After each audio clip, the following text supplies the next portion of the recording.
నమస్కారం. నా పేరు డాక్టర్ రైతా చేరాలు. ఈరోజు మనం భారత రాజ్యాంగాన్ని శాసనంగా రూపొందించుకున్న రోజు.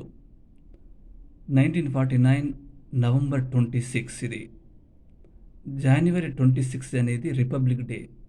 రాజ్యాంగం అమలైన రోజు 1950 రా నైన్ జనవరి 26 నాడు రాజ్యాంగాన్ని అమలు చేసిన రోజు అన్నట్టు. ఈరోజు నవంబర్ 26 మాత్రము భారత రాజ్యాంగాన్ని శాసనంగా రూపొందించిన రోజు, అమలు చేసిన రోజు కాదు.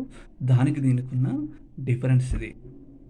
భారత రాజ్యాంగాన్ని రూపొందించడానికి డాక్టర్ బిఆర్ అంబేద్కర్ గారు దాదాపు 66 దేశాల ప్రతులను చదవడం జరిగింది. 2 సంవత్సరాల 11 నెలల 18 రోజులు పట్టింది దీన్ని రాయడానికి. దీంట్లో ఎన్ని ఆర్టికల్స్ ఉన్నాయి భారత రాజ్యాంగంలో? 395 ఆర్టికల్స్ ఉన్నాయి. 22 భాగాలున్నాయి. 8 షెడ్యూల్లు ఉన్నాయి. భారతదేశ రాజ్యాంగం అనేది అతిపెద్ద లిఖిత రాజ్యాంగం అనేది చెప్పవచ్చు. రాజ్యాంగ ప్రవేశికలో ఏం పేర్కొనబడింది మరి? భారతదేశం అనేది సర్వసత్తాక సామ్యవాద లౌకిక ప్రజాస్వామ్య గణతంత్ర దేశంగా పేర్కొనబడింది.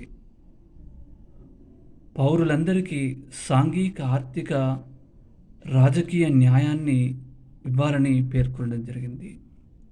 ఆలోచనలో, భావ ప్రకటనలో, విశ్వాసంలో, ధర్మంలో, ఆలోచనల్లో, అన్నిట్లలో, ఆరాధనల్లో స్వాతంత్రాన్ని ఇవ్వాలని పేర్కొనడం జరిగింది. ఇంకొకటి ఏంటంటే జాతి సమైక్యతను కాపాడాలి, సమగ్రతను రక్షించాలి, సౌభ్రాతృత్వాన్ని పెంపొందించుకోవాలని ప్రవేశికలో పేర్కొనబడింది.